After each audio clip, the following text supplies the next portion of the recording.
Welcome to the Siege Report, the weekly podcast for everything that's happening in Rainbow Six Siege. I'm IcyCat, and today we have lots to talk about with all the recent huge changes that have been going on. As always, we have a special guest to share their unique perspectives with us. And here to introduce that guest is my co-host, NukemDukem. Thank you, IcyCat. Yes, I am dressed up for the, paying my respects for the map removal. But anyway, yes, first off, I want to congrats IcyCat on reaching 200,000 subscribers.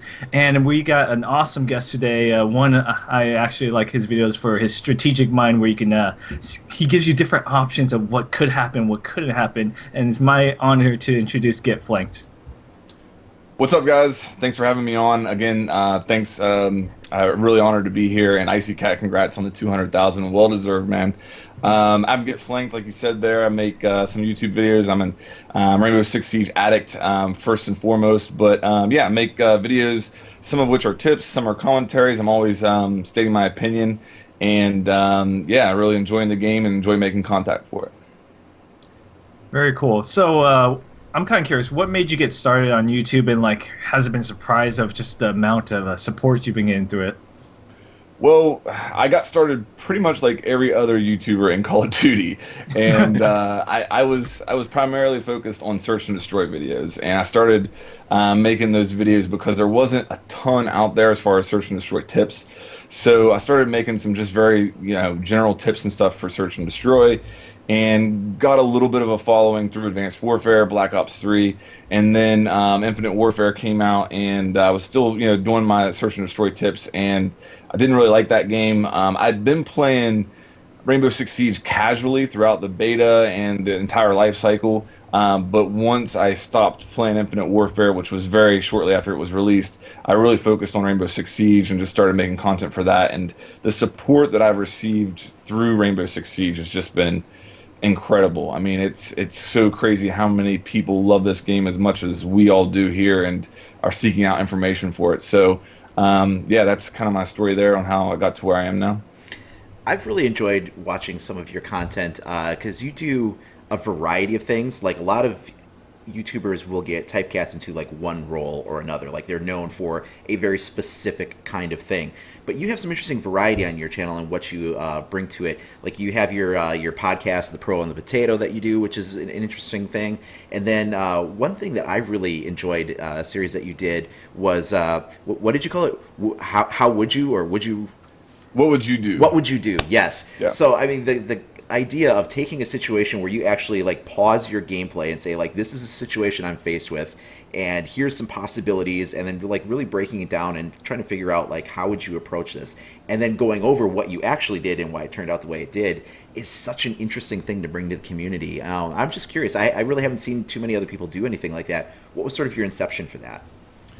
Well, whenever I started making more Rainbow Six Siege content, one thing I noticed from the community was how many people love to provide their input. So you might make a gameplay video and put it on YouTube, and it might just be you talking about something that has to do with the game, but you'll find people in the comments will pick apart your gameplay and say what you did right and wrong. Sometimes it can be kind of annoying as us content creators, but I took that and I realized, well, people love critiquing your gameplay, so why not just make a video series where you show them a situation and talk about different possible outcomes so you can get different perspectives. The biggest thing I think all of us can do to be better players is have different perspectives and different sets of tools that we can pull out in every situation in the game. So I think that's maybe the big inspiration for that What Would You Do series, just trying to get people a different mindset and different perspectives that'll help them in situations. A lot of the tips you see on YouTube are very specific, on this map, on this objective, go here. But if you can give somebody a mindset, then they can pull from that at any time throughout the game, and that's what's really going to make them a better player.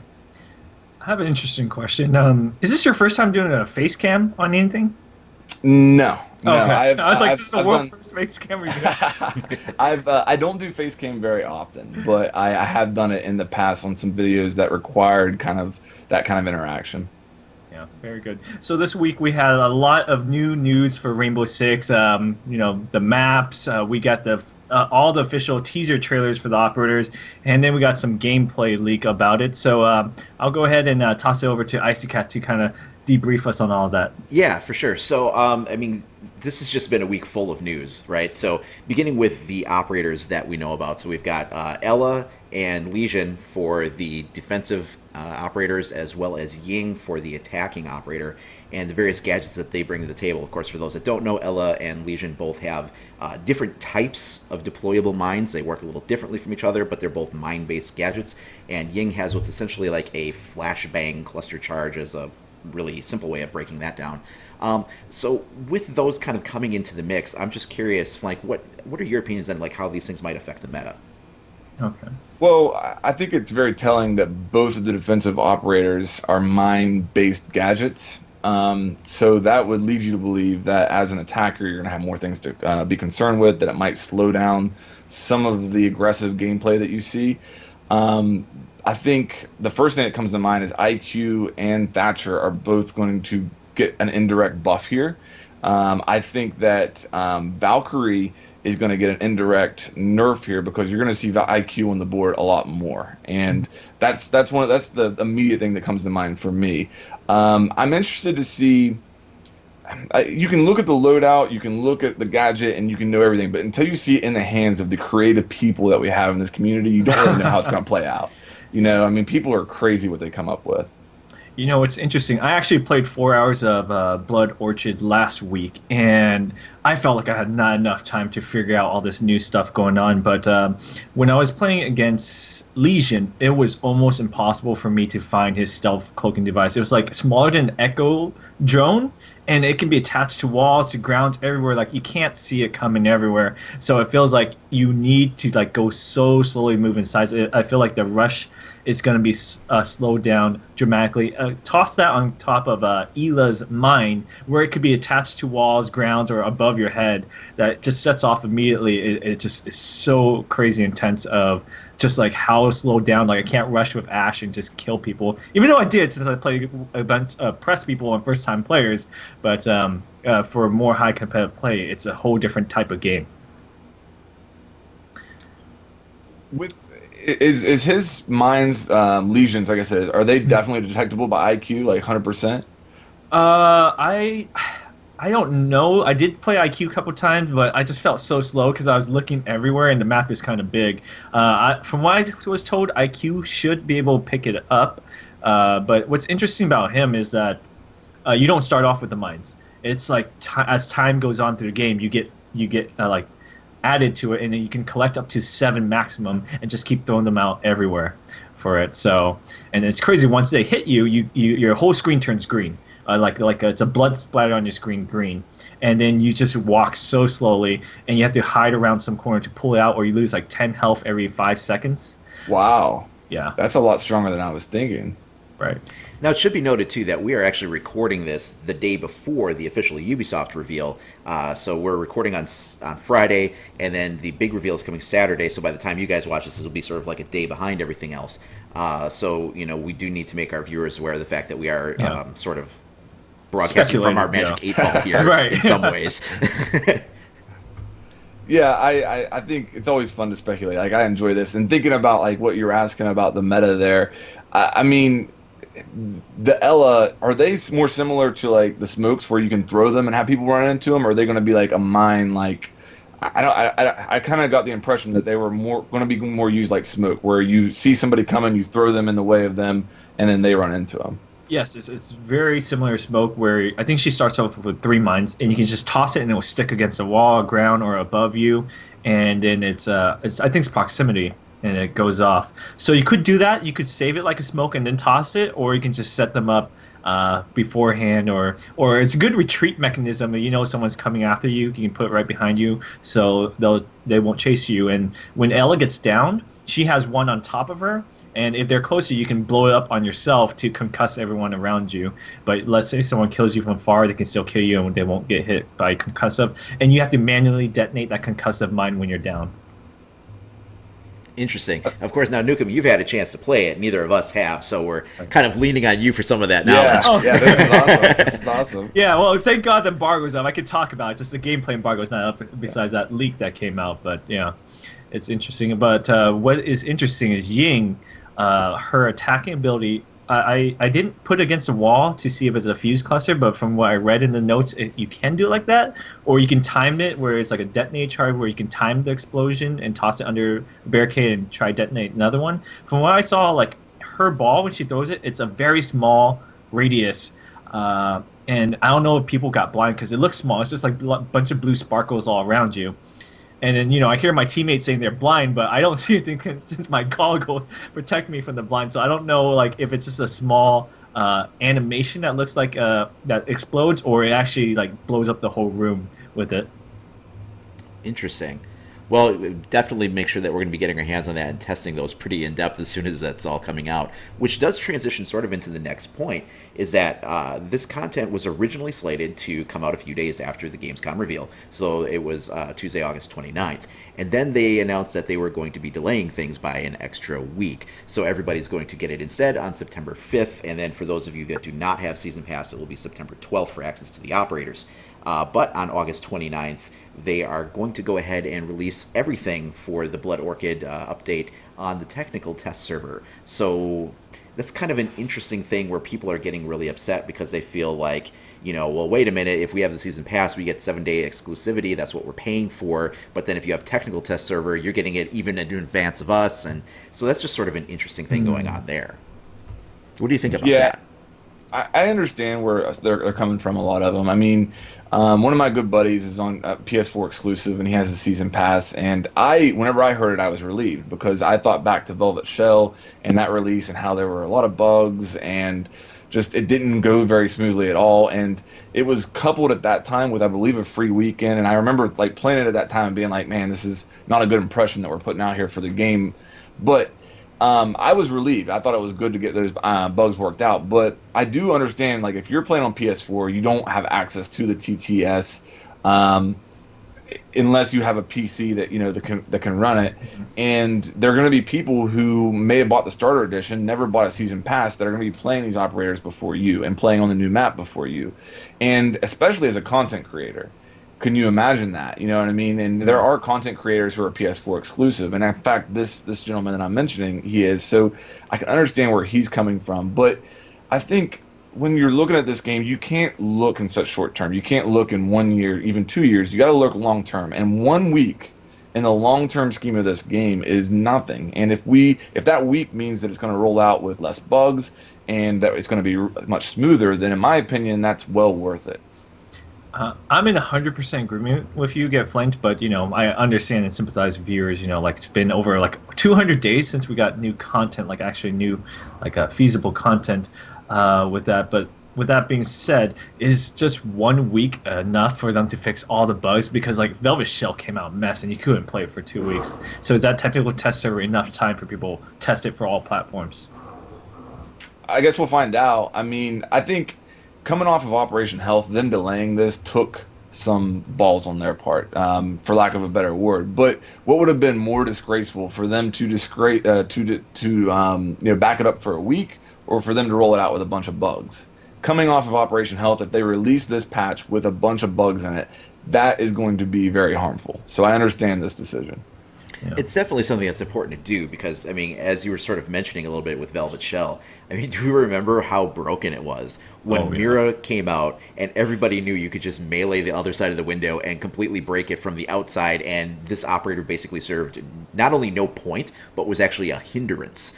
Yes. And that just completely broke it, and then it was like that for a month before they were able to deal with fixing that. Now, I'm not entirely sure if we see anything similar and there's 3 operators now instead of 2, so it's like, 33% more chance for something to go wrong there. But if they have something, and Nukem, to your point, is a week necessarily enough time to respond to that issue? And I would put forth that on PC, yes, but I don't know if that saves console players because these patches and these updates and changes have to go through Microsoft and Sony certification. I hope, but I'm not sure if that's enough time for them to do anything for the console side of things. Yeah, I personally don't think. I think console needs 2 or 3 weeks for like a major patch for certification purpose, and then they need. And I don't know if is the rollback system available in console yet? I'm not 100% sure. Okay, so even if, like, let's say the rollback system that part of Operation helps, like, hey, we launched a new patch, it broke the game, we can go back to a previous patch. So if they launched the DLC and they have to roll back to a non-DLC, oh my god, I don't even want to think about that. Well, I mean, here's the other option though. Let's say that they test it for a week and they find that there is a bug. I mean, are they going to release it with that known bug on the consoles? That's the only. Those are the two options that you'll find there. If that is actually something, I think what they're probably doing. I don't think they're testing big picture here. I think they're testing maybe a couple of little tweaks because supposedly there's over 1,000 bug fixes in this, and maybe there's a couple little things here and there that they're testing and really looking at. But they feel like they have the big picture things right. Well, and what is it too that it seems like across the three platforms? Is it just me, or does it seem like PS4 users seem to get the most problems and hiccups and glitches on their end? I mean, does the TTS necessarily even address that? Because there's something specific to the platform that seems to be happening there. Yeah, and I don't know why. I agree with what you're saying. I don't know why. Maybe it's because clearly PC is a focus, and the Pro League used to be on Xbox, so those were like the two main focuses at a time, and PS4 was kind of on the back burner. I don't know. Other than that, I don't know. I think it's something with the PS4 platform because it's been like that since day one of the game and still now it's always like PS4. I remember the last patch for the alpha packs. I had to have a patch for my patch because that patch broke that patch. So they patched the patch before I could get the update. And PS4 was the first one to go down maintenance for the patch for that. Well, the thing is, like, PC is the smallest player base based on what I talked to Ubisoft, and PS4 is the biggest player base, then it's Xbox, then PC. So it's interesting. I feel like it has to be with the PS4 unit or something with it. You're probably right.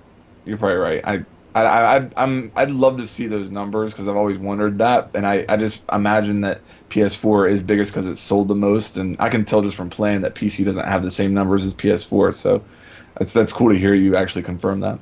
Yeah. That being said, would you like to move on to the map removal? Oh boy, the big this is a fun one. 500-pound gorilla in the room, right? Oh yeah. So the hottest debate in the world. Right, totally. So the biggest news, of course, this week, well, I mean, outside of finding out what the new operators do, is that Ubisoft has made some changes going forward in this season as well as consecutive seasons to what they're doing for map rotations, and frankly, removal too. So on the Ubisoft developer blog, they released some information that said that starting with this season, they were going to be mirroring the ranked playlist so that it matched the ESL Pro League playlist. So there are going to be 9 maps only in ranked. So that's Bank, Clubhouse, Oregon, Cafe, Consulate, Chalet, Border, Coastline, and Skyscraper. And anything outside of that you will not be seeing in ranked this season, including the new map. And then the other change that they're making is that the casual playlist is going to be restricted to 15 maps. Not necessarily the hugest deal in one way because there's currently only 16 maps in the game. Theme Park will become the 17th map, so you're only losing out on 2 maps, and those will be Favela and Yacht that they're taking out of the rotation. But obviously, as the seasons go on, if they're keeping it to 15, then that's more and more maps as time goes on that will be excluded from this list. And that's just something that's sort of like rocking the community foundation to its core right now, this debate about having content removed. And they are saying that some of this is going to be removed to be worked on and then put back in. And they're saying some of it will be removed just like gone from the game, and it just depends. That's not happening this season. They're removing to work on. But in future seasons, they are saying that there are plans, at least at this point, to make some of these removals permanent. So what do you guys think about this? I want to add one thing. I think on the notes it says you can still play the removed maps from the game in custom matches, right? This season. Oh, this season. Okay. Yes, this season. But going forward, and here I have it on screen. I will read it right now. It says they're quickly approaching the limit of their data sizes, and this will require a rework of how our maps are stored. As a result, we are currently planning on removing maps from the game entirely down the road, but not yet in Season 3. Okay. I'll let Flink go on that one. I mean, again, I think we have to look at this long term. Okay, so let's say this game's been out for 4 years. They release 4 new maps every year. at that point you're going to have what, 40 maps. You know, I don't know. That's probably bad math, but I'm saying at some point they're going to have to trim the maps, because one of the biggest things with this game is that it's not. Some people will say that it's not new player friendly, and in my opinion, the biggest thing that separates a new player from the player who's been playing this game for the last 2 years, year and a half, is map knowledge. So if you've got 30 maps, let's say 30 maps, that a new player playing this game for the first time has to learn, that is going to be extremely difficult. So this was coming at some point. Okay, they naturally should trim maps that maybe don't have the most, that aren't the best, that don't have the best balance, and keep the maps that are the best and provide the best gameplay in the rotation. I completely agree with this decision, especially on the ranked side of it. No brainer. The ranked playlist, in my opinion, should be the Pro League maps. Now I understand that a lot of people like House. Okay, I have a spot on House that I use with Pulse that I just destroy people with. So it wasn't like I hated House, but I do understand that that map doesn't provide the best balance. So whenever I'm playing ranked and I'm playing serious in ranked, I want to play the most balanced maps. And the Pro League maps are, in my opinion, the most balanced. As far as them removing Favela and Yacht from casual, again, I think it's the right decision, because I think that you have to think of all different aspects. Maybe there's something on those two maps with the new operators coming that provided that was just overpowered. Like maybe one of their traps in a certain hallway just made it to where you couldn't see it or couldn't come down that hallway at all. You have to think about all that stuff. So it could be something like that is the reason that they removed those two maps. And I just can't believe how crazy everybody's going about it. I mean, Ubisoft doesn't want to remove content. It's not like they're sitting back there like, these people just have way too much content. We need to take some of that away. They're not saying that. I think they've proven time and time again that they're looking out for the best interest of the game, and they're trying to provide us with the best product that they can. So I don't see the big problem here. I really don't. Well, I'm going to go ahead and take a completely different spin on this. And that is, okay, so when you're talking about mirroring the ESL list to ranked, okay, I understand why at a highly competitive level that is something that you would want to do for balance sake and for keeping the maps that are in that pool. But if somebody wants to play ranked and they're not necessarily a super competitive player, but they like the ranked rules, they like maybe they like the shorter timer, maybe they like the fact that they can choose their spawns on defense or their spawns on attack, you know, just the way that things are a little different. Maybe they just enjoy pursuing a rank within, I mean, low ranks, you know, silvers, coppers, bronzes, even golds, like to be able to play against people of a similar skill set. And even in casual, you don't necessarily get matched evenly until you've kind of got that rank within your bracket. So there's a case for a lot of non-competitive people to still be playing ranked. And those people are losing over half the content in the game. When you play ranked now, you are actually playing less maps than were available when the game first launched. And I always think it's a bad thing to remove content, or in this case, talking about ranked, restricting access to content for the people. A position that a lot of people have is, of course, well, you know, I paid for the season pass and I'm not getting my maps. Well, to be absolutely clear on that, the season pass has nothing to do with maps, so that isn't even a valid argument. But the argument that can be made is that the incentive for buying, like, the game itself in the first place, the $60 investment for the game, is that you had these maps that were in the base game, and some of these base game maps are being taken out. Again, it's like half the maps in the game right now. And as the years go by and new maps come out, that number's only going to get bigger. But also, you know, whether or not you bought the season pass, you were told that as part of the DLC roadmap, you get one free map each season, 4 seasons in a year. So those people, again, you know, that's not necessarily part of the season pass, but in choosing to invest in this game as a concept, support it with microtransactions, what have you, I can understand why some people are feeling ripped off. Getting into the casual side of things, I think it's even a stronger argument to not restrict access for the people that are playing the game. Now, I think you made a good point, Flint, that maybe they tested something and they're like, wow, on House, when you put Ella's Mine, or I'm sorry, not House, Favela, when you put Ella's Mine in this one spot, it just destroys, and it's not balanced at all, so we got to rework that. And maybe there's something to that. We don't actually know if that's behind it or not. Frankly, we're just guessing. But I think that just removing these maps entirely is not the way to go. Now, in this case, they said these particular maps, Favela and Yacht, are being removed and being reworked, and the idea is to re-implement them back into the game at some point. But I think that you can rework a map by doing that and then updating it later without removing it necessarily. And the other thing is that by keeping it to this, I mean, Ubisoft here, let me actually read this. They said their reason for doing this was that they have identified the steep learning curve that our new players face in terms of map knowledge, and this is one of the ways that we plan to address it. You know, when you look at some other games like Call of Duty and stuff like this, so to your point, you were saying like 30, 40 maps. I mean, they come out with 4 map packs of 4 maps each, which is 16 additional maps to the game in the course of 1 year. Plus their base game has like 15 or 16 maps in it, you know, depending on the Call of Duty title. So they have 30 maps that they're playing and new players are being exposed to, and why can't that be the case here? I don't know. What do you think? Can I rebuttal that real quick? Yeah. Because I mean, when you're looking at a Call of Duty map, you're basically learning paths, okay? When you're learning a Rainbow Six Siege map, you're learning every inch of that map. So the destructible environment is another variable that's involved in every single map. The fact that the lines of sight, everything, like you can play a Rainbow Six Siege map 100 times and still learn new things every single day. You play a Call of Duty map 100 times, you're going to know that map pretty much inside out. You might pick up something every once in a while, but learning a Call of Duty map versus a Rainbow Six Siege map are 2 completely different things, in my opinion. That's a fair point. Okay, I am actually split 50-50 with both of you on both this.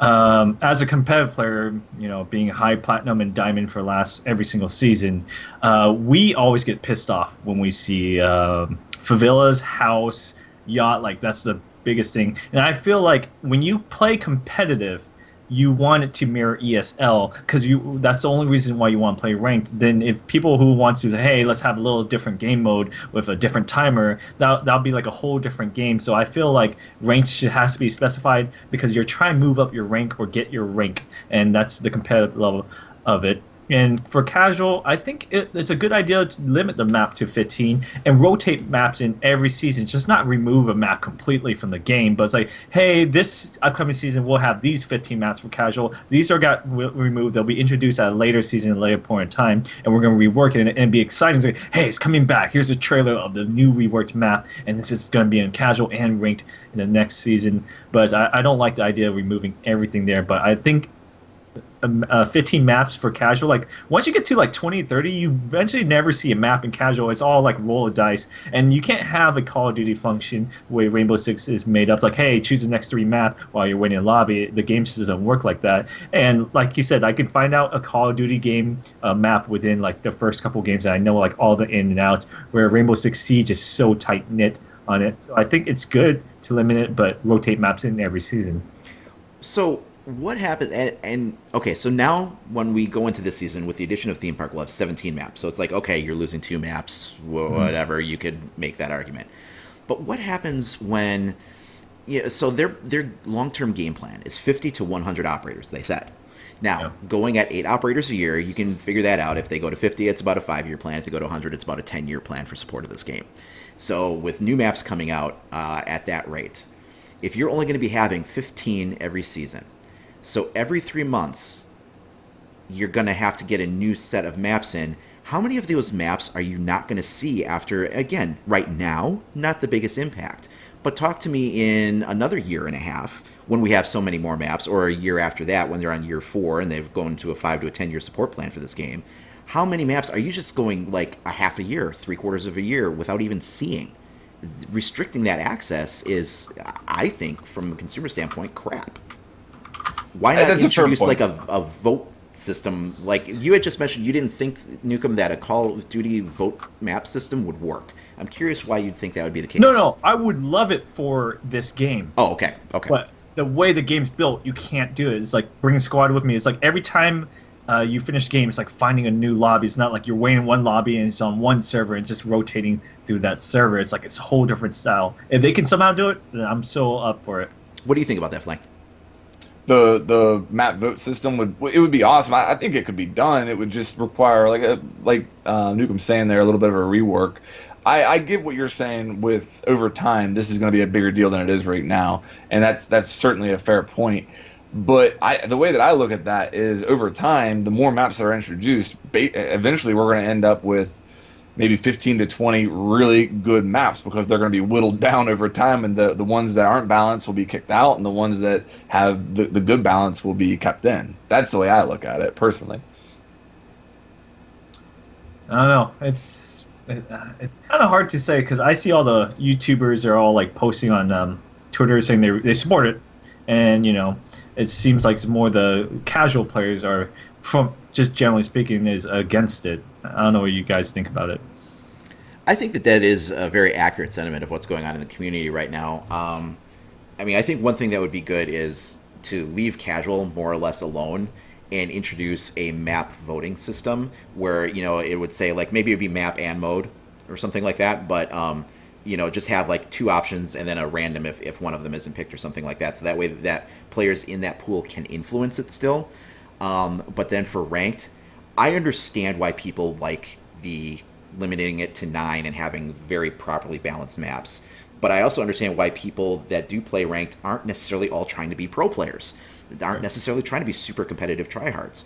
So I think that maybe to appease both angles on that, to maybe have like a ranked playlist and a pro ranked playlist or something like that. Now people are like, oh, that'll fracture the community and matchmaking is going to suck and whatever, blah, blah, blah. But I mean, I don't know how else you really appease both parties. I agree that like not everybody who plays ranked is obviously super competitive. I agree with that, but at the same time, I feel like maybe that should be the goal. Okay, so if you got a player who dabbles in ranked, if we can get that player to the point where they are going in a custom match to learn camera locations, to learn lines of sight, and stuff like that, I think it's fair to say that that player is going to be playing this game more and for a longer period of time than the guy who isn't willing to put that type of work into the game. So for me, limiting the amount of maps gives that player more of a reward, because I know for me playing with my team, we might go in and learn a map and learn a strat on an objective. We might go into ranked and we might not see that map for 2 or 3 days. So then we forget everything. And this way, I feel like if you can narrow down on the field that you're playing on, you can be more specific and allow people to be rewarded more for taking the game more serious. And I think that's a good thing for player retention. Well, that's a fair point. There's something that I think we should discuss that we mentioned earlier is like, what we think about theme park. The only way you can play it is through casual or custom matches, and you can't really play in ranked. And Ubisoft made a good point about why they're not putting in ranked, because new map comes out, people are going to find exploits, they're going to find glitches, they're going to find boosting spots where it breaks the competitive nature of the game. So what do you guys think? I think that you need, if you're not going to put it in ranked, in my opinion, you should have a theme park 24/7 playlist. And I know that depends on player count, but like, okay, so if I'm playing it in casual, you can either have a theme park 24/7 playlist, or you can have a really, really high rate of theme park in casual. I mean, that's what they do in the beginning of new DLC. Sure. I mean, maybe even a little bit higher than what they normally do. That would be my suggestion, but. I think the problem that a lot of people have pointed out so far, and I can completely see where they're coming from, is they're afraid that if it's not available in ranked, and ranked is sort of a place for the super competitive people to go to get their game on. If the new map, I mean, everybody wants to try the new map, of course. So if the really competitive tryhards can't get it in ranked, they're gonna come into casual. And then the people that don't play ranked because they're trying to avoid all the competitiveness are just going to get slaughtered by those competitive people anyway. And this is a sentiment I've seen expressed online by a lot of people, and I see their point. Isn't casual based off of your rank skill, though? It is if you have a rank, but if you don't have a rank, like if you haven't hit your 10 matches yet, or if you just don't play it in the first place, it tries to base it off of other factors. But like I've played unranked before and then still been matched up against plats and silvers in the same match. So it's kind of inconsistent. I understand that sentiment there, that people are concerned of the higher competition in casual, but I guess my question to you guys is, like, if I'm playing in casual and I'm new to this game and I see somebody who just comes in and destroys the lobby, that makes me want to play the game more, not less. And that it makes me want to get better. I want to spend more time to get to that level. Like, I know that not everybody's that way, but I guess that's my mindset when it comes to video games or just anything really. I If I see somebody who's at a really high level, it makes me want to work harder to get to that level. That's probably a perspective that a lot of people gold and up would have, but I think when you have like silvers and lowers, they would probably have pretty much the opposite reaction to that. So I think it really depends on your skill set and where you land in there. So if somebody feels like they're being pub stomped, that's just not going to be an enjoyable experience. While it might inspire some, it's going to really frustrate others. I think a lot of people quit because if you just get rolled and it's like, oh, I died. Oh, it's because you got spawn peek. You have to check the windows. Oh, you died. You didn't check the floor when you jumped in. Oh, you died because you didn't check about the captain trap by the door. Oh, you died. Oh, because there's a kill hole right there. I'll get so pissed off. I mean, this game is already hard for casual and free to play. The game does not do a good job explaining this game to you, even with situations. Kind of dabs your feet in the water. I've really liked what you guys were talking about in the last show with Gregor. He had an idea with custom games there that I thought was a really good idea. And I think at some point this game's going to have to introduce some type of different game mode or something. And I think maybe that's the way to make this game a little bit more new player friendly, in my opinion. I'd like to see them do something where you can pick any operator, offense or defense, and you could have 5 of the same operator on a team. You can play the same game mode. It's just going to be something kind of crazy like that. That's how I see you catering to the new player a little bit better than compressing the skill gap, I guess you could say. Yeah, for sure.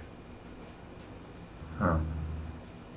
Well, it's been official based on a lot of people said in Gamescom, and I can publicly talk about this. The ACOG has officially been removed from Bandit and Jaeger's gun. How do you feel about that gift length? Well, the first thing I got to say, which put your tinfoil hat on, conspiracy theory here, but did anybody notice that they offered the Jaeger and Bandit bundle right before they removed the ACOG? Get the fuck. I mean, I think that maybe they expect the ACOG to limit their selection. I'm kind of torn on it. I think I do see where they're coming from. Jaeger and Bandit have a very high pick rate. If you look at competitive play on the defense side, there's very little variation in the operators that are selected. Bandit has one of the best gadgets in the game, and he doesn't necessarily need an ACOG. I don't think this is going to affect his pick rate at all. It's just going to make him a little less effective in certain situations. But where it annoyed me a little bit is when everybody takes it back to spawn peeking and stuff. I really don't feel like that's the case. First of all, you've never been spawn peeked by a Caveira with a red dot. No, I mean, that you're still going to get spawn peeked. It's still going to be a thing in the game, whether they're using a reflex or an ACOG. But it is going to limit that defender's capability to hold a line of sight. There's no doubt about that. And that is, when you get a little bit to the higher levels, that is kind of the name of the game. The ACOG rules supreme for most players. So I hope they know what they're doing. I think that they do. They've shown in the past that they can tweak the meta of this game and make good changes, and I'm hoping this is the case. But I'm curious to see how this is going to play out. It is interesting because they tend to have a thing where they will make a buff or a nerf to an operator or maybe an attachment class like the SMG-11 with the ACOG or things like that, and they'll sort of like go almost too far with it, and then they'll double down to bring it back again. We see that. Yeah, right. Pulse. I mean, how many other examples of that have we seen in these shotguns? Whatever it might be. It's like they're like, okay, we're gonna make this change. Oh, that was too far. Instead of going back to the middle and splitting the difference, they're like, now we're gonna go the extreme the other direction. I hope that doesn't play out here. Yeah, I mean, I don't think I think they know what they're doing. In Ubisoft, I trust until they give me a reason not to. I absolutely love playing this game, and yes, it's not perfect, but there's no game that's ever grabbed a hold of me like this before. So until they give me a reason not to, I'm going to take what they do, and I'm going to at least give it an open mind and give it a try until they prove me wrong otherwise. I feel like I can hear a bunch of people on Reddit or fans yelling, they lied to us and proved you wrong so many times. Well, but, I mean, they're clearly doing something right. I mean, yeah.